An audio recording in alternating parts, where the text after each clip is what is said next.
Oh my god, this is a big snake. স্নেকটিকে rescue করা হবে। রেস্কিউর জন্য তাকে ধরা হলো।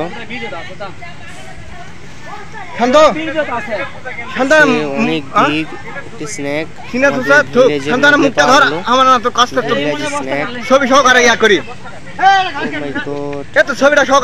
অনেক বড়। দেখেন সে কি করছে।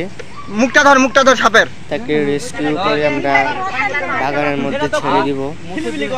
সাপটা তো খুব ছিলবিল।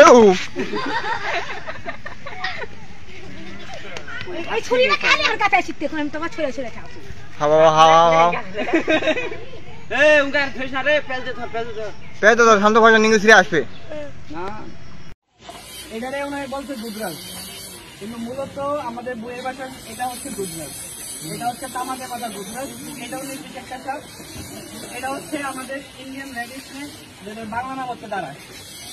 এটার গায়ের রং একটু সাদা হওয়াতে দুধরাজ বেলা চালায় দেয়।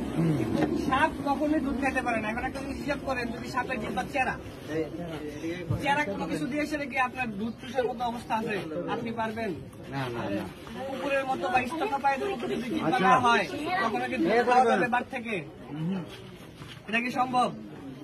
এই সেম ভাবে এই যে দেখেন, এই সাপটা বক্সে থাকতে থাকতে শুকায় গেছে। ও খাবার খায় না মিনিমাম 1.5 থেকে 2 মাস। এটা সুস্থ, এটা খুবই রিসেন্টলি ধরা হয়েছে, এই কারণে এখনো হেলদি আছে। খাদ্য দেওয়া হয় ঠিকই, মনে করেন এমনি তো ধরার পর থেকে। আচ্ছা, এরপর তুমি আরেকবার একটা কথা বলছিলে, এটা কাটা আছে যেটা দিয়ে বাড়ি দেয়, কাটা এই যে